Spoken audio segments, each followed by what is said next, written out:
Hello बच्चों, हम 10th class की एम्प्लॉयबिलिटी स्किल्स का यूनिट 5 कंप्लीट कर रहे हैं। तो हमने लास्ट के वीडियो में 10th क्लास की एम्प्लॉयबिलिटी स्किल का 5th यूनिट स्टार्ट किया था, जो कि है ग्रीन स्किल्स यानी कि हरित कौशल, जिसका अर्थ हमने पढ़ा था। क्या अर्थ है इसका? कि अपने अंदर ऐसी कुशलता या ऐसे कार्य करना जिससे कि हमारा जो पर्यावरण है, हमारी जो ग्रीनरी है वो सुरक्षित रहे। हमें विकास करना है, लेकिन इस तरीके से कि पर्यावरण को नुकसान ना पहुंचे। इसके अलावा हमने पढ़ा था सस्टेनेबल डेवलपमेंट यानी कि स्थायी विकास। तो लास्ट वीडियो में मैंने डिटेल में एक्सप्लेन किया है।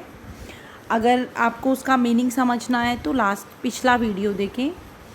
आज मैं थोड़ा सा आपको इसका रिवीजन करा देती हूँ।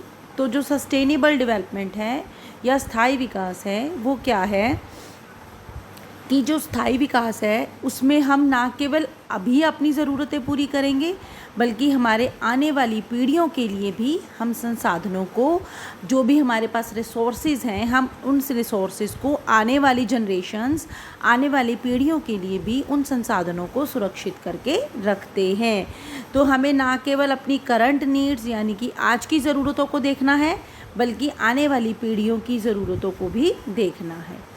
तो अगर हम सस्टेनेबल डेवलपमेंट करते हैं तो उसका महत्व क्या है, हमें क्यों स्थायी विकास करना चाहिए, उसका महत्व क्या है स्थायी विकास का? तो सबसे पहला महत्व है प्रॉब्लम फॉर फ्यूचर जनरेशन्स, कि अगर हम स्थायी विकास नहीं करेंगे तो क्या होगा, हमारे आने वाली जो पीढ़ियां हैं उनको मुश्किलों का सामना करना पड़ेगा। तो जो हमारी फ्यूचर जनरेशन है, आने वाली पीढ़ियों को ज़िंदगी को आसान बनाने के लिए, उनको सुविधाएं देने के लिए हमें क्या करना है, स्थायी विकास करना है। हमें ना केवल संसाधनों को आज इस्तेमाल करना है, बल्कि आने वाली पीढ़ियों के लिए भी उन संसाधनों को सुरक्षित करके रखना है। नेक्स्ट इज़ सेफ एनवायरनमेंट, पर्यावरण सुरक्षित रहेगा। अगर हम संसाधनों को सोच समझकर इस्तेमाल करेंगे, भविष्य के लिए सुरक्षित करके रखेंगे, तो हमारा जो वातावरण है वो भी सुरक्षित रहेगा। कैसे सुरक्षित रहेगा? क्योंकि हम संसाधनों का एक सीमा में, एक लिमिट में जो है वो प्रयोग करेंगे, जिससे कि हमारे वातावरण को, हमारे पर्यावरण को किसी भी प्रकार का कोई नुकसान नहीं होगा। नेक्स्ट है साधनों का सही उपयोग या बेटर यूटिलाइजेशन। हमारे जितने भी रिसोर्सेज हैं उनका बेटर यूटिलाइजेशन होगा, अच्छे से यूज़ होगा। कैसे यूज़ होगा? अगर हम हमारे संसाधनों का बहुत ज़्यादा इस्तेमाल करेंगे तो क्या होगा, वो साधन ख़त्म हो जाएंगे, डिप्लीट हो जाएंगे। इसलिए हमें क्या करना है, हमारे जितने भी संसाधन हैं उन्हें सोच समझकर प्रयोग करना है, जिससे कि हमारे सभी साधनों का सही उपयोग होगा। जहाँ उनकी ज़रूरत है वहीं ही उनका उपयोग किया जाएगा। नेक्स्ट है problems related to sustainable development, स्थायी विकास से संबंधित समस्याएं। अगर हम स्थायी विकास करते हैं, सोच समझकर विकास करते हैं कि हम ना केवल हमारा वर्तमान बल्कि हमारे भविष्य की पीढ़ियों के लिए भी हम संसाधनों को बचा कर रखते हैं, तो उसमें क्या क्या प्रॉब्लम्स आ रही हैं? तो फर्स्ट प्रॉब्लम इज़ फूड यानी कि भोजन। भोजन की क्या प्रॉब्लम है कि जो हमारे पास भोजन उगाने के लिए, जैसे कि जो हम क्रॉप्स उगाते हैं, चाहे वो फल हैं, सब्जियां हैं, फसलें हैं, अनाज है, हम किसी भी चीज़ का उत्पादन कर रहे हैं, तो उत्पादन के लिए हमारे पास जो लैंड है, भूमि है, वो लगातार कम होती जा रही है। क्यों कम होती जा रही है? क्योंकि हम क्या कर रहे हैं, नई बिल्डिंग्स बना रहे हैं।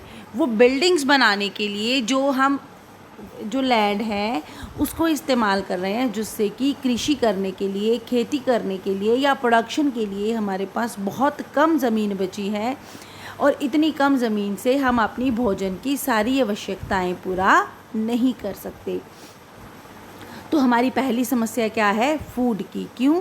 क्योंकि हमारे पास प्रोडक्शन के लिए लैंड ही कम है, हमारे पास उगाने के लिए, खेती करने के लिए कम स्थान बचा है, क्योंकि हमने उस स्थान को, जहाँ पर पहले खेती की जाती थी, वहाँ पर हमने बड़ी बड़ी बिल्डिंग्स बना दी हैं। दूसरा है वाटर यानी कि पानी।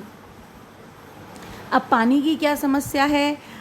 हम जो भी पानी इस्तेमाल करते हैं वो नेचुरल रिसोर्सेज से आता है, जैसे कि रिवर है, लेक है, इनका पानी हम इस्तेमाल करते हैं। तो जो रिवर्स हैं या पॉन्ड्स हैं, मतलब जो नदियां हैं, तालाब हैं, जिनका पानी हम इस्तेमाल करते हैं, उसमें हम लगातार पॉल्यूशन कर रहे हैं, गंदगी फैला रहे हैं, जिसकी वजह से वो पानी पीने लायक नहीं बचा है। वैसे तो देखा जाए तो हमारी जो धरती है उस पर 70% पानी है और 30% जो जगह है वो रहने के लिए है, लेकिन जो ओशंस में पानी है, समुद्री पानी है, वो पीने के लिए नहीं है, खारा पानी है। और जो नदियों तालाबों का पानी है उनको हम दूषित कर रहे हैं, जैसे कि जो फैक्ट्रीज़ हैं वो अपना जितना भी वेस्टेज है, जो उनकी जितनी भी गंदगी है वो पानी में बहा दी जाती है। या जो फार्मर्स हैं केमिकल्स यूज़ करते हैं, जो किसान केमिकल है, खाद है, स्प्रे है, वो हमारी नदियों में मिलता जा रहा है, जिससे कि वो पानी दूषित हो रहा है। तो वो पानी लगातार कम होता जा रहा है, जिसकी वजह से हमें किस चीज़ की समस्या आ रही है? पानी की। तीसरा है फ्यूल, यानी कि ईंधन। ईंधन को भी बिना सोचे समझे इस्तेमाल किया जा रहा है, जैसे कि लकड़ी है, हम लकड़ी को ईंधन के रूप में इस्तेमाल करते हैं। तो हम लगातार जंगल काटते जा रहे हैं, बहुत सारे, जैसे चाहे वो बिल्डिंग्स बनाने के लिए हो, चाहे जलाने के लिए हो, हम बहुत लकड़ियाँ काट रहे हैं, जंगल लगातार साफ़ कर रहे हैं, जिससे कि क्या हो रहा है, हमारे पास जो ये ईंधन है उसकी लगातार कमी होती जा रही है। चाहे कोई भी ईंधन है, पेट्रोल, डीजल है, कोई भी है, अगर हम बिना सोचे समझे इस्तेमाल करेंगे तो हम उनको आने वाली पीढ़ियों तक सुरक्षित नहीं रख पाएंगे। तो हमारी मेन प्रॉब्लम क्या है? भोजन की, यानी कि फूड की। क्यों? क्योंकि हमारे पास लैंड कम है, हमने ज़मीन पे बिल्डिंग्स बना ली, लेकिन खेती के लिए जो ज़मीन है वो लगातार कम होती जा रही है। दूसरा, जो ज़मीन है उन पर भी हमने खाद स्प्रे का बहुत अधिक इस्तेमाल करके हमने उसका जो उपजाऊ शक्ति है या जो उसकी फर्टिलिटी है वो पहले से कम हो गई है। पानी दूषित हो गया, जिसकी वजह से वो इस्तेमाल करने लायक नहीं है। साफ़ पानी की बहुत समस्या है, साफ़ पानी की मात्रा बहुत कम है। फ्यूल यानी कि ईंधन को भी बिना सोचे समझे इस्तेमाल किया जा रहा है, ज़रूरत से ज़्यादा इस्तेमाल किया जा रहा है, जिसकी वजह से ईंधन की भी समस्या है कि हम उसको आने वाली पीढ़ियों के लिए सुरक्षित नहीं रख पाएंगे। नेक्स्ट है सस्टेनेबल डेवलपमेंट इंक्लूड्स, कि जो स्थायी विकास है उसमें क्या क्या शामिल है, स्थायी विकास में हमें क्या करना है।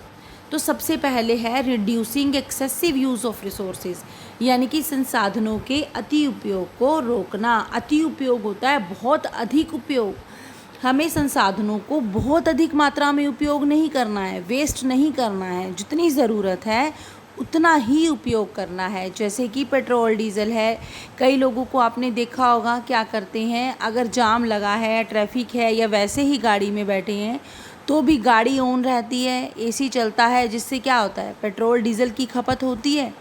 या फिर आप घरों में क्या करते हैं बच्चे अधिकतर, कि एक रूम में बैठे, लाइट और फ़ैन ऑन किया, उसके बाद जब दूसरे रूम में गए तो उसको बंद नहीं करते। तो ये क्या है? बिजली की वेस्टेज है, इलेक्ट्रिसिटी की वेस्टेज है। तो हमें क्या करना है? संसाधनों को जितनी ज़रूरत है उतना ही इस्तेमाल करना है, उनका अति उपयोग या बिना ज़रूरत के उनको बहुत ज़्यादा इस्तेमाल नहीं करना। सेकेंड इज़ रिसोर्स कंजर्वेशन, संसाधनों को बचाना। हमें संसाधनों को बचा कर रखना है, ख़राब होने से, बर्बाद होने से बचाना है, ताकि भविष्य में भी हम उन संसाधनों का इस्तेमाल कर सकें, हमारे आने वाली पीढ़ियां भी उन संसाधनों का इस्तेमाल कर सकें। जैसे कि आपने सुना होगा, हर जगह पढ़ा होगा, जल बचाओ जल ही जीवन है। हमें क्या करना है? पानी की एक एक बूंद बचानी है। कई बार क्या होता है कि हमारे घर पे जो टैप है, यानी कि नल है, टूटी है, वो ख़राब हो जाती है और एक एक बूंद पानी लगातार टपकता रहता है। तो एक एक देखने में लगता है कि एक एक बूंद, लेकिन पूरे दिन में कितने लीटर पानी बहता होगा? 24 घंटे में बहुत ज़्यादा पानी की इससे वेस्टेज होती है। तो हमें संसाधनों को वेस्ट नहीं करना है, संसाधनों को बचाना है। जैसे कि पानी है, बिजली है, कोयला है, पेट्रोल डीजल है, उनको बचाना है, उनको कंजर्व करना है। तीसरा है रिसाइकलिंग। रिसाइकलिंग क्या होता है? हमारा पुनःचक्रण। पुनःचक्रण का क्या अर्थ होता है? हमें संसाधनों की रिसाइकलिंग करनी है, ऐसी चीज़ जिसको हम दोबारा इस्तेमाल कर सकते हैं उसको फिर से इस्तेमाल करना, और जिससे कि क्या होगा, वेस्टेज रुकेगी। जैसे कि प्लास्टिक है, प्लास्टिक को हम फिर से इस्तेमाल कर सकते हैं, प्लास्टिक की रिसाइकलिंग की जा सकती है। तो जिन चीज़ों का पुनः चक्रण हो सकता है, जिनको हम दोबारा से इस्तेमाल कर सकते हैं या इस्तेमाल करने लायक बना सकते हैं, उन चीज़ों की हमें रिसाइकलिंग करनी चाहिए, उनका पुनः चक्रण करना चाहिए, जिससे कि हम उन संसाधनों को दोबारा भी इस्तेमाल कर सकें। जैसे कि वाटर रिसाइकलिंग भी होता है कि पानी हम एक बार इस्तेमाल करते हैं, वो पानी गंदा हो गया तो हम उसको दोबारा से फ़िल्टर करके, दोबारा से उसको शुद्ध करके उसको इस्तेमाल कर सकते हैं। फोर्थ है रीन्यूएबल रिसोर्सेज, नवीकरणीय संसाधन। हमें ऐसे संसाधनों का इस्तेमाल करना है जो रीन्यूएबल हैं, नवीकरणीय हैं, यानी कि जिनको हम दोबारा से आसानी से बना सकते हैं। जैसे कि सौर ऊर्जा। अब आपने देखा होगा बहुत से लोगों ने अपने घरों में सोलर इलेक्ट्रिसिटी यानी कि सोलर पैनल लगवा रखे हैं, सौर ऊर्जा, जिससे कि क्या होता है, हम सूरज की ऊर्जा बना सकते हैं। अगर हम उस इलेक्ट्रिसिटी को एक बार इस्तेमाल कर लिया तो हम दोबारा से उसको आसानी से जनरेट कर सकते हैं, दोबारा से उसको आसानी से बना सकते हैं। लेकिन ऐसे संसाधनों जो दोबारा नहीं बनाए जा सकते, उनका सोच समझकर इस्तेमाल करना चाहिए। जैसे कि पेट्रोल है, डीज़ल है, उनको दोबारा बनाना इतना आसान नहीं है, तो उनको सोच समझकर इस्तेमाल करना। तो अधिक से अधिक ऐसे संसाधनों का इस्तेमाल करना जो कि नवीकरणीय हो, जिनको दोबारा से आसानी से हम बना सकें। जैसे कि सौर ऊर्जा है, पवन ऊर्जा है, यानी कि जो सोलर एनर्जी है, विंड एनर्जी है, उसका हम अधिक से अधिक इस्तेमाल करें। उसके बाद है क्या है, प्लांटिंग ट्रीज़, पेड़ लगाना। तो हमें क्या करना है, अधिक से अधिक पेड़ लगाने हैं, जिससे कि हम हमारे एनवायरनमेंट को प्रोटेक्ट कर सकें। हमारा जितना भी एनवायरनमेंट का डैमेज हुआ है, जितना भी नुकसान हुआ है, हम अधिक से अधिक पेड़ लगाएं, जिससे कि हम वातावरण को हुए नुकसान की भरपाई कर सकें, उस नुकसान को कुछ हद तक कम कर सकें। और जो पेड़ है वही हमें ईंधन देते हैं, ऑक्सीजन देते हैं, तो हमें उस ग्रीनरी को, उन पेड़ों को बचाना है और नए पेड़ लगाने हैं। ठीक है। Next is greenery between buildings.